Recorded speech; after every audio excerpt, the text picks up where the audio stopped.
I'm Matt Gross, the Frugal Traveler for the New York Times. This summer, I'm embarking on the grand tour of Europe. Over 12 weeks, I'll seek out ancient history and contemporary culture.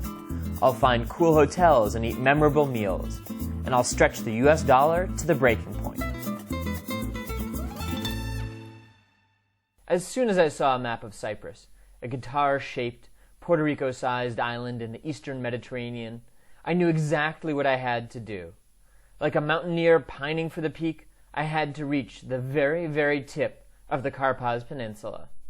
I thought of it as a pilgrimage, and like a good pilgrim, I would do it by the most frugal means possible, by hitchhiking. But you can't go hitching unprepared.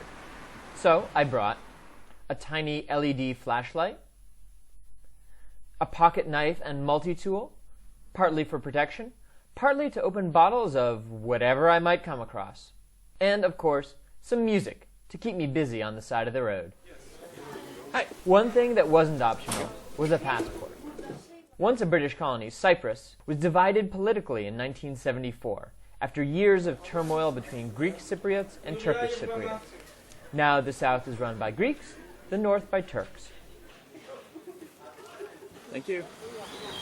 Once over on the Turkish side, I needed one last piece of equipment, a good map. So I stopped in the İpek bookstore and made some quick friends. What's your name? İpek Dubin. İpek Dubin? Okay. And this is Zehra, and this is Naida. I left without a map, but with something more important, a ride to Famagusta. I was glad for the lift, but curious about why İpek and Zehra were going to Famagusta in the first place. Because we had visited this area just after the war, and about 30 years ago. And now that I'm here, I'm curious to see how it's developed. When we arrived, I had one last question for them. So do you normally give rides to strangers? If they look like they're nice people. Then they drove off and left me in the old city of Famagusta. It's a pretty place, with old Gothic churches, Venetian ruins, and reminders of the past everywhere you look. But I wasn't ready to rest.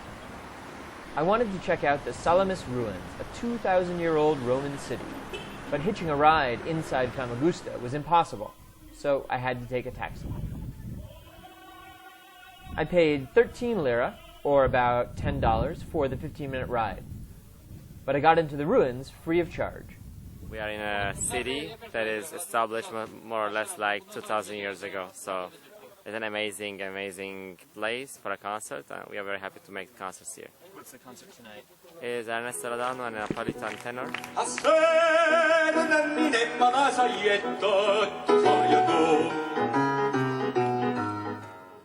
After the concert, I got my first real hitch, with two media studies instructors from the local university. Well, I think this is the safest place for hitchhiking because really? there is no public transportation.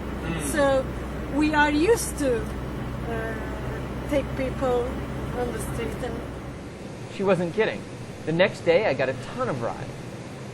Nicky Zero didn't speak much English, but he bought me an iced coffee and pointed out the sights as we drove from Famagusta to Boaz. Saint Barnabas? Oh, St. Barnabas, over there. Ah. And then I was back on the shoulder, somewhere above the town of Kumyala, where I got lunch and some more hitchhiking advice. If you smile with the people, because they can't believe people sometimes, so they don't stay. So with smiling face. Oh, we smile. Friendly. Let me see your hitchhiking face. Yeah.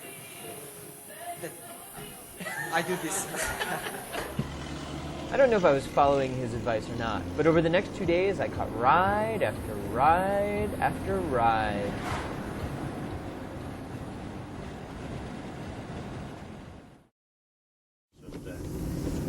We're now heading off towards the very tip of the peninsula. About 2 miles from the end, however, we stopped to visit the Apostolos Andreas Monastery. This is a Greek Orthodox monastery. When Turkey invaded Cyprus in 1974, the Greeks way out here in Karpaz had nowhere to run to, so they stayed.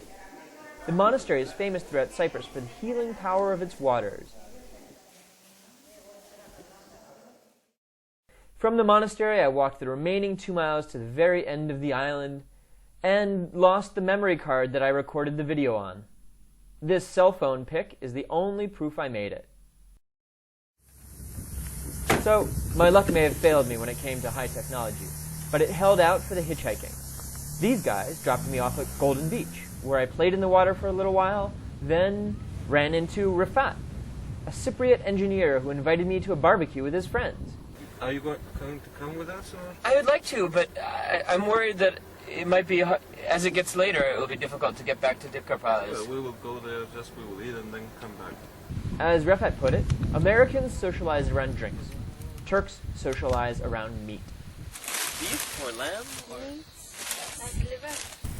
The food was amazing, especially because it was given to me for no other reason than sheer hospitality. But as we started packing up, I was worried. The sun was setting, and by the time Rafat dropped me off, it was dark.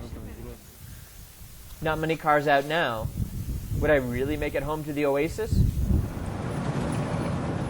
Of course I would. In northern Cyprus, all you need is a thumb and a smile. The locals will do the rest.